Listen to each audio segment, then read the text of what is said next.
Support for Carolina Business Review provided by Grant Thornton. Operating in more than 100 countries, our tax, audit, and advisory professionals specialize in helping companies unlock their growth potential.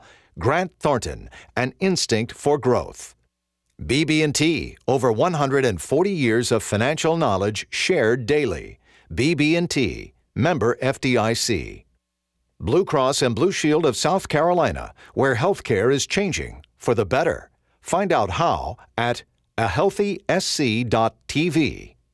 And by Sunoco, a global manufacturer of consumer and industrial packaging products and provider of packaging services with more than 300 operations in 35 countries.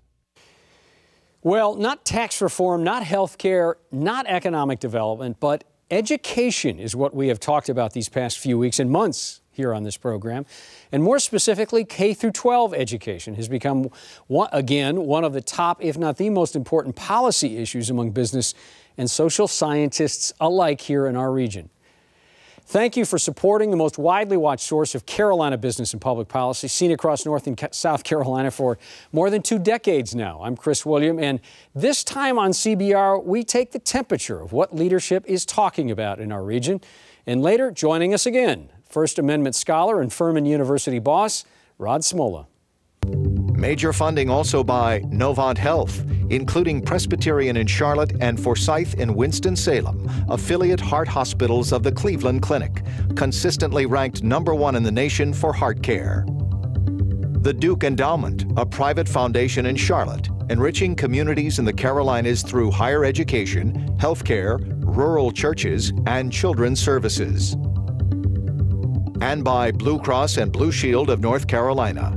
Who's responsible for rising health care costs? Join Blue Cross and Blue Shield of North Carolina and many others in a candid discussion at letstalkcost.com. This edition of Carolina Business Review was recorded April 26, 2013. On this week's program, Mark Farris of the York County Economic Development Board, Steve Parrott of the Wake Education Partnership, and special guest Rodney Smolla, president of Furman University. Now, Chris William. Hello, welcome to our program. Mark, good to have you back. Steve, welcome. Thank you for coming. Mark, let's start with you. You know, it's a little self-promotive, but in Columbia back in February, we hosted an education summit with some of the brightest minds in the Palmetto State around education, both business and policy, and talked about this idea that's kind of bubbling around in South Carolina called transforming education. And that's not an initiative as much as it's an idea. So transforming education, you're an economic developer. How important is getting K through 12 right? It's critically important. Would you say the most important thing? It's at the top. I wouldn't say maybe the most, but it's nearly at the top. I think as long as it includes a heavy dose of math and science, then the transformation is certainly something that we would welcome. There seems to be a disconnect today in the kinds of jobs that are being created in South Carolina and the education that we're providing our children to take those jobs. The problem in South Carolina has been funding, and until we embrace that change and commit the resources to fund that change, then it's going to be an uphill battle. So when we hear headlines around Boeing and the Low Country around Charleston and how a lot of those jobs are going to be high-end jobs, a lot of engineering, or at least a lot of certainly advanced manufacturing jobs, and then we also hear this thing that's going around about the skills gap and how folks like Boeing can't find the workers that they need on the ground in the Low Country or in South Carolina. Does that play into this? Sure. The tolerances for aircraft machine parts are significant, and so you've got to have well-trained folks to operate the machine equipment that provide those parts and the assembly process. So without having an adequate education that's gauged towards finding people to take those jobs, there's that disconnect. And so it's critically important. Boeing is a gift to South Carolina, and we need to take advantage of that by preparing our kids to take those jobs. Okay, Steve, we're going to bring in this dialogue because up in the triangle, skills gap is obvious as it's been anywhere else. So how long does a skills gap, how long do we maintain a wide skills gap before it becomes punitive And I mean more than just economic development, Steve. How long do we do this before it becomes punitive to growth and to citizens?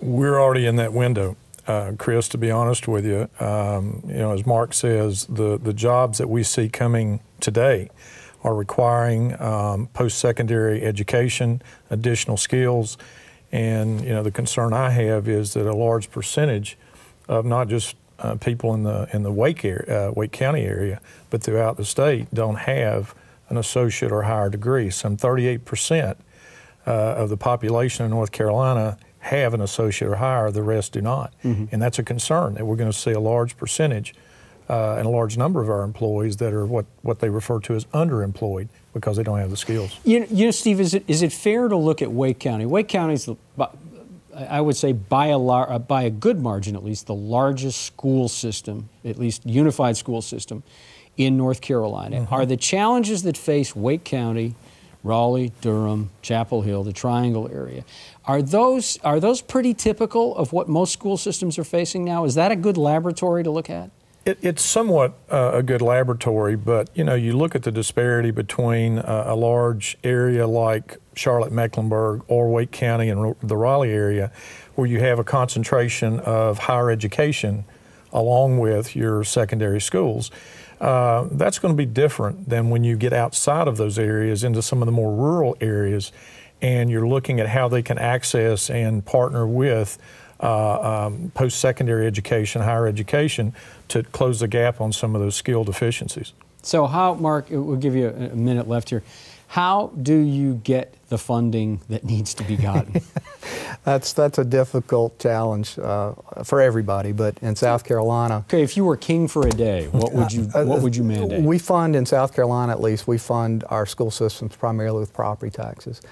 To give you an idea of our system, we have the lowest property tax liability on owner-occupied housing in the nation. We have the highest property tax liability for manufacturing industry.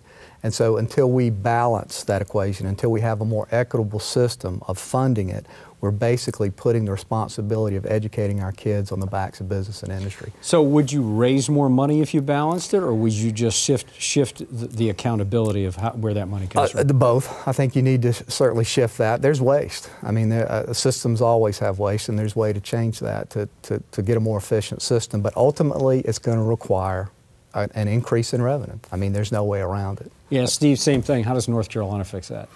If you look at the money issue, money is important, but it's not the end all. And, you know, the money piece really needs to go to technology and professional development for our teachers and our administrators. You know, just putting money into a poor performing school is not going to turn it around. Effective teachers and administrators turn it around. We have the same challenge with property taxes, funding education. No one wants to see taxes go up, but there's such a close link between the educational system and the economic health of the community and the state that you can't get around that. Which is a good point, and we'll bring our guest out here in a second. Are we going to have to face some music? Will we have to raise taxes to get the education piece right? That's going to be part of it, and the challenge that we have, I know, in the Wake County area, and this is true of many areas, 70% of the adult population in Wake County do not have school-aged children. So when you do a bond referendum, for example, or you look at raising taxes, then it's incumbent upon us, especially in the business community, to impress upon that community, why is it important to those 70%? It's the economy, and the economy's got to grow for taxes and other things to be at a acceptable level. Well, you know, thank you. That'll be the last word, at least on the front of the show. We certainly could go a lot more on both of these issues. Stay with us, guys. Next week on this program, she has been on this program before, but not in the capacity that she comes next week. She is the Secretary of Commerce for the Old North State.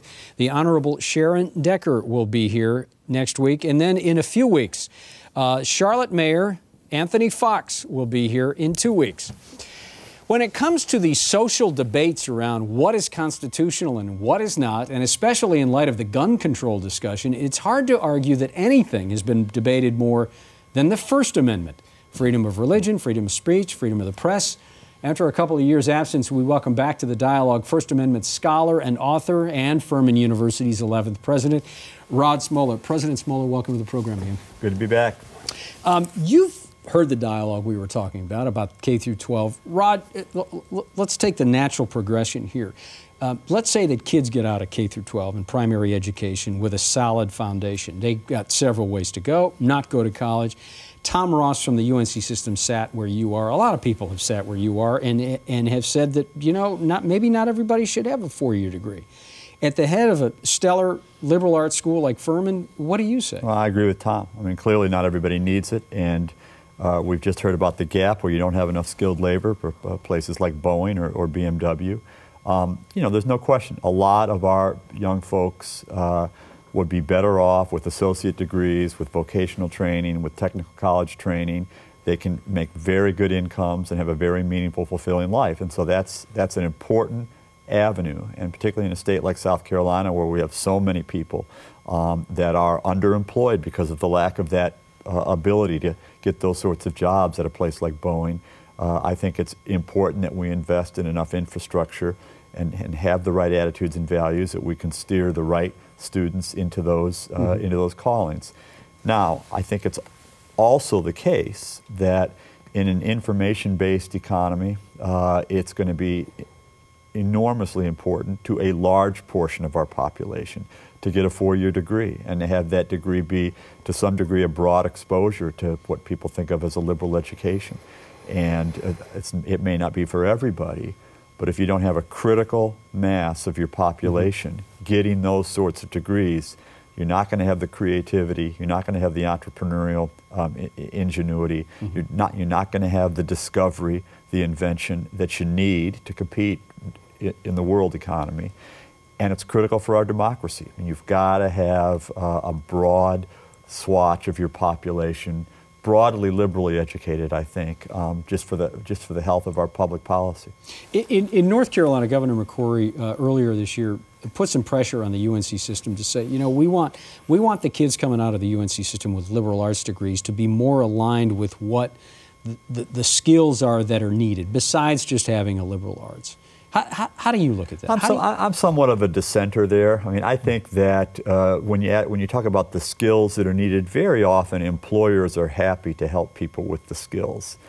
I'd emphasize more the competencies. Can you write? Can you think critically? Can you think creatively? Can you work with people? Do you understand language, understand culture, understand business, understand fundamental economics? And you can take those competencies and enter many, many different callings, and you may enter several over the course of your lifetime, and be extremely good. And I think that's what I'd emphasize. So I think it's sometimes a false dichotomy between, you know, teaching history or economics or language as if that doesn't help you at all, and a skill. I think that those things give you great skills and competencies. And so I'm wary sometimes about that division. Mark? Rod, the Supreme Court is due to begin discussion on the affirmative action case. How does the Fisher decision potentially impact a college like Furman? Sometime in the next 5 or 6 weeks, there's going to be a huge decision from the Supreme Court of the United States. It'll affect public universities and private universities that receive federal aid, which is just about every private university in the United States. And my guess is that the justices will either end affirmative action as we've known it for the last 30 or 40 years, or will drastically curtail it. And my personal solution is that schools have to adopt a holistic approach to admissions that looks at the full person, looks at their leadership potential, looks at their character, looks at their ability to overcome adversity. But race and ethnicity will no longer be part of that calculation, or will have to be a very muted part of that calculation.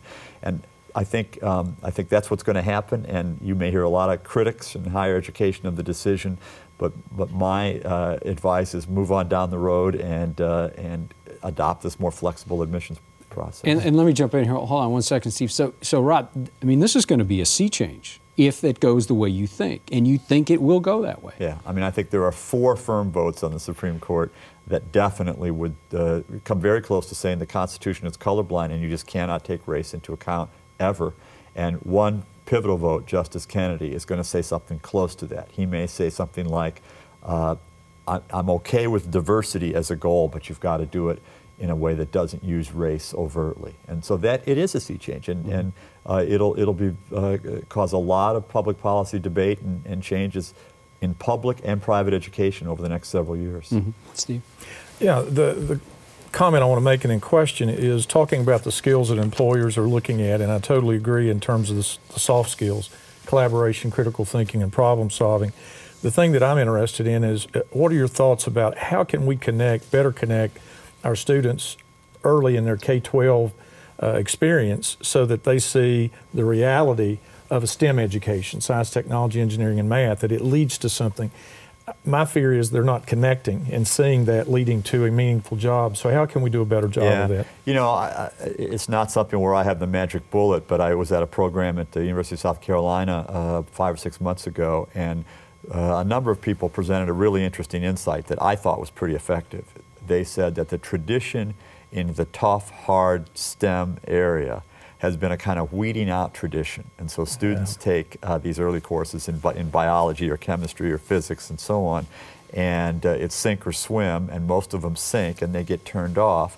There's a different approach, which is you have educational models that are designed to get them to love those areas and to have do-overs and to let them, if they don't make it the first time through, realize that you can keep trying and you can master it, and you use those sorts of techniques. And I think that can begin in high school, begin in middle school, high school, and carry on into college. And you'll have more students that master those areas and enter into those critical competitive areas. You know, let me kind of bring a couple things to bear here. You're a First Amendment scholar. You are at the head of a well-known private liberal arts school. You're a recovering attorney. I still am. I'm proud of it. Kidding. I know you are. I'm just taking a little fun because everybody takes shots at me. Yeah. But I mean, you've got all these things going on, and you've got the students here. I mean, you're down on the ground with the kids. There's no doubt about it. And there's been a lot of debate about the public discourse in this country and how it's divisive, and how we stake out our claims and we dig in deeper against the opposition. So, and I guess, especially, I'm thinking about the First Amendment right part here. So, Rod, how do you see this more polarization of politics and dialogue in this country, and how can we change it, and how can we overcome it?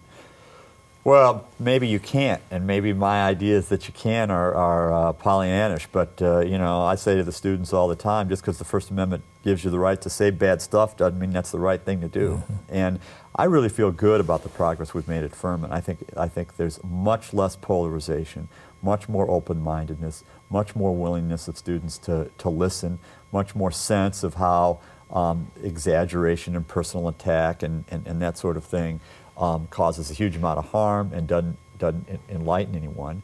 And it's not political correctness that we're after. You got to be able to have good, hard, tough debates on serious issues and talk about them candidly, but you've got to be able to do it respectfully. And my hope is that colleges may be a place where that can be encouraged and taught, because the clues in the rest of the culture don't take you there, but perhaps you can get there.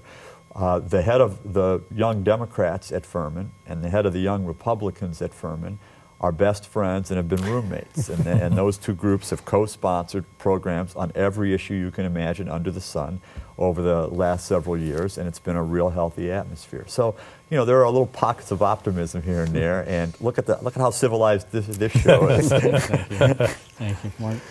Rod, I saw on your website that you had sustainability as a critical component of your education at Furman. Describe that and talk a little bit about that. That's part of the legacy of the last president of Furman, David Schei, and it's been a major, signature element of Furman for a long time. We have a wonderful sustainability center. It permeates a lot of our different courses across many different disciplines. Students can get a minor degree in sustainability. We have a sustainability program that cuts across different disciplines. And there's a lot of economic partnering with economic enterprises throughout the upstate, particularly on those issues. So I think it's a wonderful element of Furman's sort of identity. And we find it helps us attract students from around the country. You know, sometimes we look at education and the vision is that we have silos. pre-K sector, K-12, community college system or university system, how important are the media in terms of the messaging that there is collaboration taking place between those sectors, that they aren't as isolated as it might seem based on their funding sources? Address that, especially social media. I think they in fact are not silos. My experience in South Carolina is there's a very strong sense of we're all in it together, and a lot of collaboration. I'm lucky enough to be on the South Carolina Commission of Higher Education, and I see concern across a broad spectrum of our education.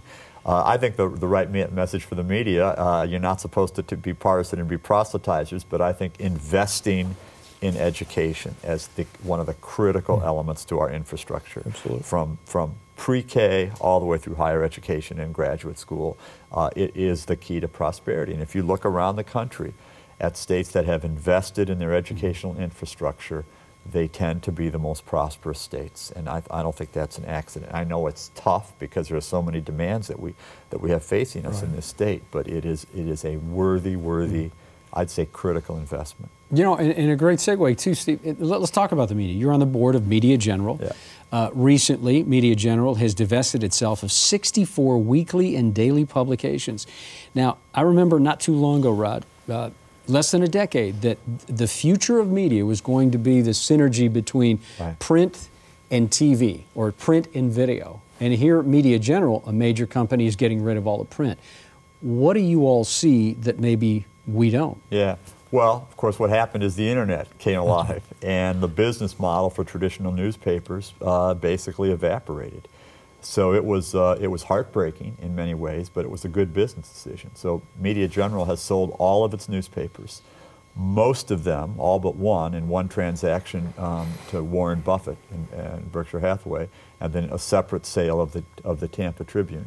The internet just took so much of the advertising revenue that newspapers had to have to survive, and it also changed the culture in terms of readership. So many people get their news online. If they want national news outlets, they get that online. And so it's been a very tough road to hoe for metropolitan newspapers that are not the national voices like New York Times or Wall Street Journal, and for the daily newspapers or the weekly newspapers at the local level. I'm hoping that Warren Buffett has a business model that allows these papers to come back. I think it's critical to the future of our country that you have local reporting on local issues. Somebody's got to cover the school board. Somebody's got to cover City Hall. Somebody's got to cover development and environmental disputes. Somebody's got to cover high school football games. You got to have that. It's vibrant to our communities. You're going to have a business model. Might be that the newspaper is online, so you don't have the heavy, delivery structure that you have, the big printing presses and the massive delivery. And you've got to figure out a way to sell advertising, probably mostly local advertising, some national advertising. But nothing I'd love to see more than a vibrant business model that allows for those sorts of papers to come back. But in most places in the country, they've got thinner and thinner and thinner, and their staffs have been decimated, and it's very, very tough to make it run economically. I'm sorry to interrupt you. In about a minute left, though, so then consequently, you've got a concentration of ownership on some of the old traditional, and you've got a whole bunch of people on Twitter. So how do you balance that out? I don't know the answer. If I knew the answer, I'd be in that business and making tons of money. I think what we're going to see clearly is a consolidating world in terms of the media, and that I think will be true of broadcasting, which is also going to undergo some fundamental changes. To my kids, they have never in their lifetime watched television where the signal came over the air into an antenna. That's like a phone booth. No tinfoil on the radios trying to get the right signal. We're out of time. Thanks for being on the program again, Ron. Good to see you again. Steve, welcome. Good to have you here. Mark, always nice to see you. Thank you. Thank you for being here. Next week on our program, Commerce Secretary Sharon Decker will be joining us, and we hope you will too. We hope your weekend is good. Until then, I'm Chris William. Have a nice weekend. Good night. Major funding for Carolina Business Review was provided by the Duke Endowment, a private foundation in Charlotte enriching communities in the Carolinas through higher education, healthcare, rural churches, and children's services. Blue Cross and Blue Shield of North Carolina. Who's responsible for rising health care costs? Join Blue Cross and Blue Shield of North Carolina and many others in a candid discussion at letstalkcost.com. Grant Thornton, operating in more than 100 countries, our tax, audit, and advisory professionals specialize in helping companies unlock their growth potential. Grant Thornton, an instinct for growth. Novant Health, including Presbyterian in Charlotte and Forsyth in Winston-Salem, affiliate heart hospitals of the Cleveland Clinic, consistently ranked #1 in the nation for heart care. Sunoco, a global manufacturer of consumer and industrial packaging products and provider of packaging services with more than 300 operations in 35 countries. Blue Cross and Blue Shield of South Carolina, where healthcare is changing for the better. Find out how at ahealthysc.tv. BB&T, over 140 years of financial knowledge shared daily. BB&T, member FDIC. And by viewers like you. Thank you. Promotional consideration provided by Business North Carolina Magazine. For more information, visit carolinabusinessreview.com.